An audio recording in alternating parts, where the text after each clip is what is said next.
마태복음 20장. 그들이 여리고에서 떠나갈 때에 큰 무리가 예수를 따르더라.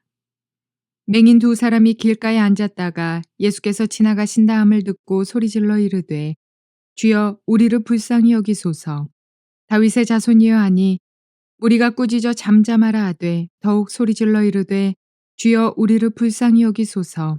다윗의 자손이여 하는지라. 예수께서 머물러 서서 그들을 불러 이르시되 너희에게 무엇을 하여 주기를 원하느냐. 이르되 주여 우리의 눈뜨기를 원하나이다. 예수께서 불쌍히 여기사 그들의 눈을 만지시니 곧 보게 되어 그들이 예수를 따르니라. 자, 오늘은 마태복음 20장 29절부터 34절까지의 말씀을 통해서 주님의 음성을 듣기를 바랍니다. 오늘 본문의 내용은 우리가 잘 알고 있는 소경 바디메오의 치유 사건입니다. 이 사건은 마가복음에서 소경 바디메오라는 이름을 기록하고 있고 그 이외에 누가복음과 이 공간복음서에서는 단순히 두 소경이라고 기록하고 있습니다. 마태는 이 9장에서도 동일한 이 소경을 치유한 이야기를 기록했고 또 20장에서 또 한 번 이 소경 치유의 이야기를 들려주고 있습니다. 소경을 치유한 이야기는 아주 단순한 패턴을 우리에게 보여주고 있습니다. 아주 단순한 치유를 우리에게 언급하고 있다는 것이죠. 그렇다고 해서 너무 단순한 그리고 짧게 기술한 이 내용이 우리에게 어떤 의미가 있을까? 별 의미가 없지 않을까 하고 생각하는 것은 큰 오산입니다. 이 본문은 우리에게 굉장히 중요한 메시지를 들려주고 있기 때문입니다. 오늘 본문에서 여러분이 주의해서 보아야 할 내용은 여리고라는 이야기, 그리고 이 두 소경이 외쳐 주님께 구한 그 내용, 그리고 예수님께서 질문한 이야기, 이런 것들이 매우 중요한 이야기로 등장한 걸 볼 수 있습니다. 오늘 본문에 보니까 저희가 여리고에서 떠나갈 때에 큰 무리가 예수를 쫓았다고 했고 소경 둘이 여리고 길가에 앉았다가 왜? 성 안에 살 수 없습니다. 소경, 저주받은 존재입니다. 율법적으로 저주를 받았기 때문에 성 안에서 일반 사람들과 저주받지 않은 사람들과 함께 살 수 없다는 이야기죠. 비유적으로 어찌 보면 천국에 들어가지 못한 채 저주받은 상태에서 방황하는 사람의 모습을 우리에게 보여주고 있는 것입니다. 예수께서 지나가신다는 소리를 듣자마자 소리를 지릅니다. 주여 우리를 불쌍히 여기소서. 다윗의 자손이여 하고 부르짖으니까 무리들이 잠잠해라. 이 저주받은 자식들이 어떻게 이 거룩한 이 주님 앞에 이렇게 자꾸 못 살게 구느냐 하고 꾸짖었다는 이야기죠. 그러니까 이들이 더욱 소리질러 가로되 주여 우리를 불쌍히 여기소서. 다윗의 자손이여. 똑같은 이야기가 좀 흘러나옵니다. 그러니까 예수께서 이 이야기를 듣자마자 서서는 저희를 부르십니다. 그리고 묻습니다. 너희에게 무엇하여 주기를 원하느냐. 가로되 주여 우리가 뜨기를 원하나이다. 간절한 열망의 모습을 보여줍니다. 예수께서 불쌍히 여기셔서 저희 눈을 만지시니 곧 보게 되어 저희가 예수를 좇으니라 하는 이야기가 들려오고 있습니다. 중요한 사실은 어찌 보면 저주받은 상태에 살고 있던 이들, 주를 알지 못하는 이들, 주의 은혜를 입지 못한 이들이 저주에서 벗어나서 예수를 쫓고 따르는 사람까지 되었다는 사실, 그리스도의 제자가 되었다는 사실이 매우 중요한 내용입니다. 본문 제가 언급했던가요? 본문을 저는 이렇게 잡았습니다. 삶의 저주에서 벗어나려면 어떤 믿음이 필요할까요? 우리의 삶 자체가 저주라고 표현하는 사람이 많습니다. 사는 것 자체가 저주야. 어느 면에서는 옳은 이야기입니다. 왜냐하면 모든 인간은 아담 이후로 우리의 죄악으로 말미암아 합법적으로 저주가 우리 삶 가운데 임하였고 우리의 힘으로는 죄의 문제를 해결하지 않고는 저주에서 벗어날 길이 없기 때문입니다. 그렇다면 이런 삶의 저주에서 벗어나기 위해서는 어떤 믿음이 필요한가 하는 것을 오늘 본문이 전해주기 때문에 단순한 치유 사건을 넘어서는 엄청난 메시지를, 실제적인 메시지를 우리에게 들려준다는 사실입니다. 자, 한번 오늘 풀어볼까요? 여리고의 이야기가 나옵니다. 우리가 여러분이 성경을 잘 연구했다면 여호수아서를 통해서 여리고는 저주받은 도시라는 것을 알 수가 있습니다. 왜냐하면 하나님의 백성이 여리고성을 들어가는 것을 막았고, 그리고 하나님의 백성, 하나님의 뜻을 따라 행하는 길을 막다가 결국은 여리고성은 저주받은 도시가 되었습니다. 수천 년이 흐르고 난 지금도 역시 이 세상에서 가장 가난하고 가장 고대적인 모습을 지니고 여전히 개발되지 못한 채 저주받은 도시의 모습을 지니고 있는 것이 여리고라는 사실입니다. 한마디로 생각합시다. 여리고는 저주받은 도시입니다. 이 여리고에서 지금 떠나가십니다. 하나님 예수님께서 저주받은 도시 안에 살고 있는 저주받은 사람들을 치유하기 위해서 직접 찾아가신 이야기입니다. 그리고 이 여리고를 떠나서 이제 여리고 바깥을 나가십니다. 수많은 사람들이 여리고 안에서 예수를 믿었을 것입니다. 삭개오라는 사람이 대표적인 사람이지요. 그런 은혜를 입었지만은 대부분의 사람들이 역시 은혜를 입지 못했습니다. 여전히 예수를 지금 쫓아갑니다. 은혜 입기 위해서. 그런데 이 여리고 성 밖, 그 저주받은 도시조차도 들어가지 못하는 더 저주받은 사람들의 모습이 나옵니다. 두 소경입니다. 지금 제가 전하는 메시지의 내용을 아십니까? 여리고, 저주받은 도시. 삶 자체가 저주라고 해서 완전히 찌들어버린, 저주에 빠져버린 두 소경의 이야기. 이들이 은혜를 입었습니다. 삶의 저주에서 벗어났습니다. 어떤 믿음을 보였기 때문일까요? 하는 것이 오늘 본문의 중요한 내용입니다. 우리 삶 자체가 아무리 내 힘으로 애를 써도 안 된다면, 어찌 보면 저주 가운데 있다고 생각된다면 거기에서 벗어나는 길이 있다고 생각하십니까? 있습니다. 그러면 그 길은 어떤 길일까요? 오늘 본문이 그걸 보여주고 있습니다. 이 두 소경은 어떻게 해서 이 저주에서 벗어날 수 있었습니까? 어떤 믿음을 주님께 보였습니까? 본문에 보니까 주여 긍휼히 여기소서, 불쌍히 여기소서, 그죠? 우리를 불쌍히 여기소서, 다윗의 자손이여. 이 두 소경의 심령 가운데 사람에 대한 부끄러움이 없습니다. 사람을 인식하는 것이 없습니다. 나는 나를 불쌍히 여긴 자를 찾아가서 겸손히 구할 수 있는 존재라는 인식입니다. 나는 지금 불쌍히 여김을 받아야만 되는 저주의 상태에 있다는 사실을 인정하는 모습을 보여주고 있습니다. 주여 우리를 불쌍히 여기소서. 그런데 우리를 불쌍히 여기고 우리를 저주에서 끄집어낼 수 있는 분은 다윗의 자손이다. 쉽게 이야기하면 메시아밖에 없는데 예수님 당신이 메시아십니다.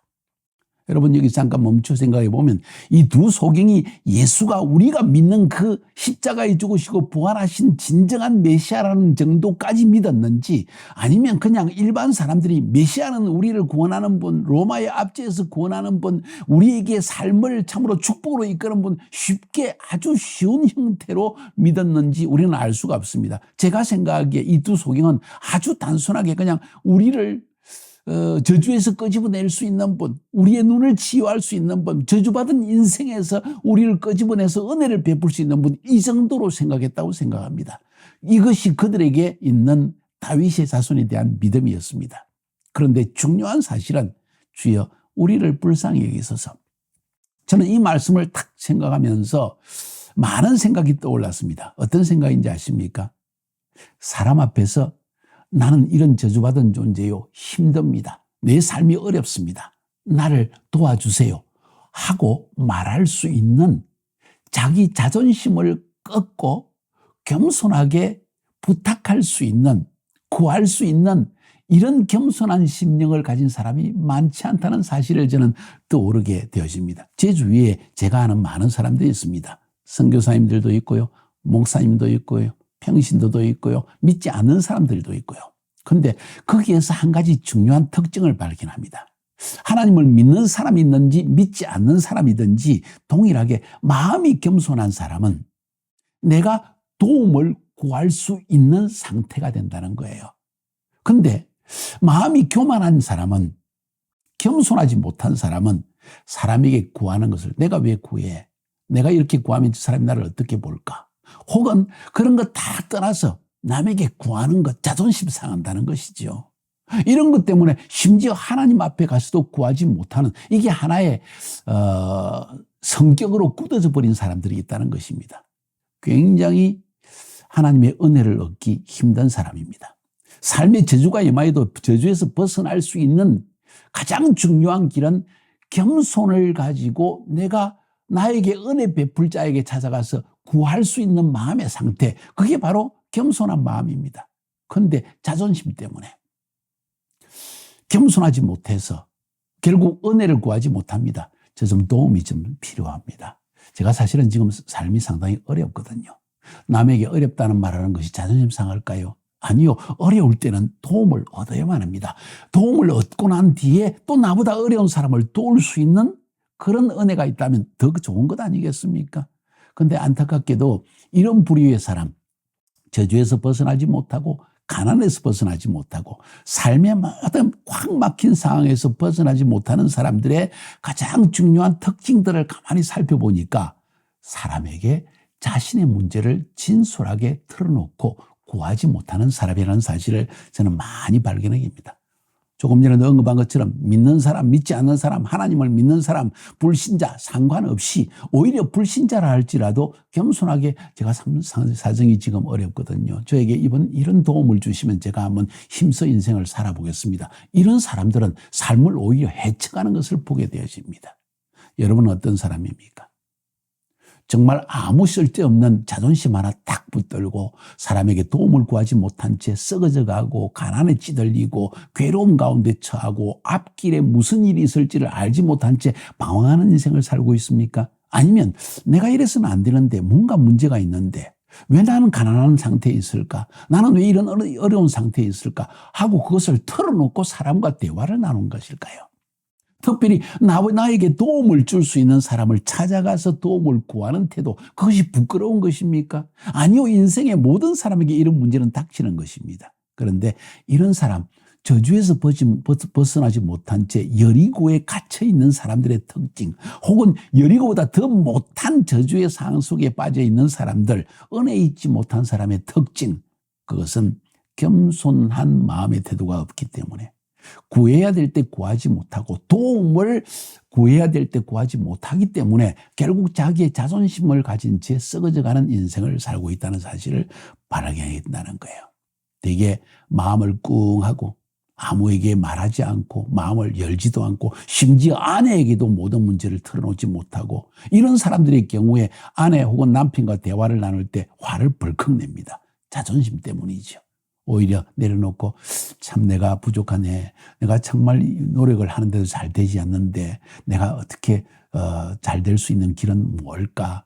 당신은 어떻게 생각해? 이런 대화가 오갈 수 있는 겸손한 마음이라면 인생은 훨씬 달라지지 않겠습니까? 오늘 이 두 소경은 그들이 도움을 구해야만 되는 상황에 있다는 것을 발견했고 누구에게 도움을 구해야 되는지를 알고 있었다는 사실이죠. 이것이 얼마나 인생에 중요한지 모릅니다. 저는 오늘 본문을 읽으면서 인생을 살아온 경험들이 쭉 떠오르면서 이거 굉장히 중요한 부분이라는 사실을 깨닫게 되어집니다. 그래서 무리들이 꾸짖습니다. 잠잠해라. 그래서 저주받은 너희들이 뭐 지금 예수님께 거룩하신 이 주님께 이런 가까이 갈 수도 없는 존재라는 걸 모르느냐 하고 외칩니다. 아랑곳하지 않습니다. 나는 그분의 도움을 받아야 하는 존재입니다. 나는 그분의 도움을 얻기를 원합니다. 나는 그분의 은혜 있기를 원합니다. 나는 저주에서 벗어나기 원합니다. 이런 마음의 상태, 겸손하게 자기의 소경됨을, 저주받은 상태를 드러내는 것, 이것이 바로 그들이 도움받는 길이었다는 사실을 오늘 성경은 말하고 있다는 것이죠. 그러니까 예수님께서 머물러 서십니다. 머물러 서십니다. 왜 머물러 섰을까요? 그들의 부르짖음 속에서, 그들의 외치는 소리 속에서 그들을 보았기 때문입니다. 겸손한 마음, 자기를 인정하는 마음, 도움을 구하는 마음, 자신을 낮추는 마음을 보셨다는 것이죠. 그래서 예수님께서 물으십니다. 내가 너에게 무엇을 해주기를 원하느냐? 내가 뭐 해줄까? 쉽게 이야기합시다. 내가 뭐 해줄까? 왜 질문을 하실까요? 여러분, 참 놀라운 사실은 어려운 가운데 있고 방황하는 자들의 특징이 무엇인가 하니 자기가 뭘 추구하는지를 모르고 있다는, 그냥 삶이 어렵다는 것입니다. 그냥 모든 사람을 뭐라 그럴까요? 모든 사람에 대해서 핑계를 대고 싶습니다. 너 때문이야. 이런 상황 때문이야. 정치 때문이야. 오늘날 세상 사람들이 다 이래서 그래 하고 변명하고 싶습니다. 그런데 예수님은 어떤 사람을 도우는지 아십니까? 그 속에 나는 이것을 원한다는 확고한 목표성이 있는 사람을 주님은 원하신다는 거예요. 그래서 내가 뭘 해줄까? 너희들이 나에게 긍휼을 베풀어 달라고 했는데 무슨 긍휼이 너에게 필요한가? 하고 주님은 물으신 것입니다. 우리가 하나님 앞에 나갈 때도 매우 중요한 태도가 무엇인가 하니 내가 원하는 것이 무엇인지를 알아야 됩니다. 그러니까 이들에게 당장 튀어나온 이야기가 뭔지 아십니까? 주여, 우리 눈뜨기를 원합니다. 우리는 보기를 원합니다. 우리는 보기를 원합니다. 우리는 눈뜨기를 원합니다. 저주에서 벗어나기를 원합니다. 그러니까 예수께서 민망히 여기사 불쌍히 여기서 저희 눈을 만지시니 곧 보게 되어 저희가 예수를 쫓으니라. 보게 되었다.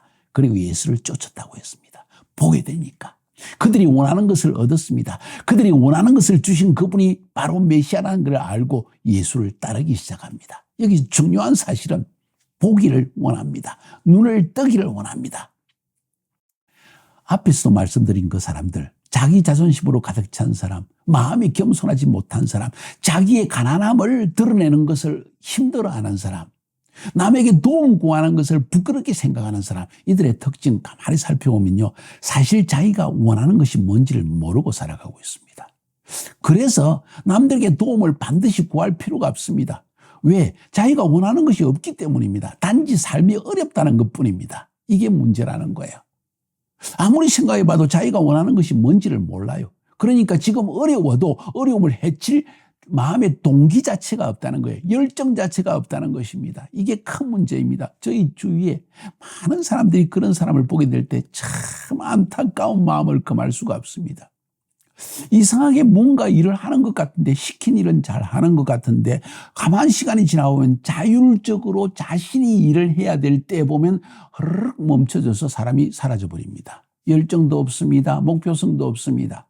이런 사람들에게서 우리가 무엇을 기대할 수 있을까요? 다른 말로 표현합시다. 이런 사람에게서 주님이 뭘 기대할 수 있을까요? 이들은 주님께 구하지도 않습니다. 열정이 있는 사람, 목표가 있는 사람, 뭔가 원하는 사람, 오늘 두 소경처럼 저주 가운데 있지만은 나는 보기를 원합니다 하는 열정이 있는 사람은 매어 달립니다. 소경된 상황 가운데서 여리고에서 심지어 쫓겨나서 저주의 도시에서도 쫓겨나서 그 바깥에 더 저주받은 삶을 살면서도 나는 보기를 원한다, 보기를 원한다는 그 마음을 지니고 있다는 거야.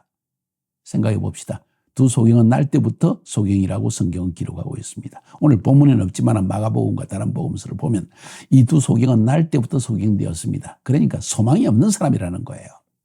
볼 수 없는 사람이라는 것입니다. 이쯤 되면 완전히 낭망해야 정상입니다. 그런데 이들이 주님의 도움을 받을 수 있었던 것은 그들이 믿음을 가졌기 때문입니다. 어떤 믿음입니까? 누군가 나를 도울 것이다. 나는 저주에서 벗어날 수 있을 것이다. 나는 보기를 원한다. 이런 것들이 그 심령 속에 가득 차 있어. 결국 그들은 주님을 만났고 주님을 통해서 구원을 받았고 눈을 뜨게 되고 그의 원하는 것을 얻게 되었고 그들은 그들에게 원하는 것을 주었던 주님을 따르는 제자가 되었다는 사실이에요. 여러분은 어떤 사람입니까? 여러분 속에는 어떤 열망이 있습니까? 여러분은 무엇을 원합니까? 내가 너에게 뭐 해주기를 원하느냐? 주님이 물으신다면 여러분은 지금 뭐라고 답할 것입니까? 그냥 하루하루 먹고 사는 것이 여러분의 삶의 목적입니까? 그냥 예수 믿고 천국 가는 게 목적입니까? 주님이 지금 여러분을 데려가면 좋겠습니까? 제가 좀 지나친 이야기를 합니까? 굉장히 중요한 이야기입니다. 본질적인 이야기입니다. 심지어 구원받는 것조차도 일상을 살면서 나는 저주받은 인생에서 벗어나기를 원한다는 열망이 있는 사람에게 구원이 임하는 것은 아닐까요? 우리의 눈이 너무 닫혀 있는 것이 문제인지도 모릅니다. 어쩌면 오늘 본문을 통해서 예수님께서 우리에게 말하고자 하는 것은 너희들이 눈이 감겨져 있어서 지금 저주받은 상태인 것조차 알지 못하는 것은 아니냐 하고 물으시는지도 모르겠습니다. 여러분 어떻게 생각하십니까? 우리는 눈을 떠야 됩니다. 열망을 가져야 됩니다. 주님 내 눈을 뜨게 하소서. 내 상태를 보게 하소서. 저주에서 벗어나게 하소서. 눈을 뜨기를 원합니다. 그리고 주님을 따르기를 원합니다. 이런 열망이 여러분에게 필요하다고 저는 생각합니다. 여러분은 어떤 소경의 상태에 있습니까? 여러분의 삶에 임한 저주는 무엇입니까? 벗어날 수 있습니다. 벗어나야 합니다. 어떤 믿음이 필요합니까? 보기를 원합니다. 주님. 나의 상태를 보게 하여 주시옵소서. 나는 눈뜨기를 원합니다. 이 열망이 여러분 속에 임하여서 삶의 저주에서 완전히 벗어나 주님을 따르는 주의 백성이 그리스도의 제자가 되기를 주님의 이름으로 축복하여 드립니다. 승리합시다.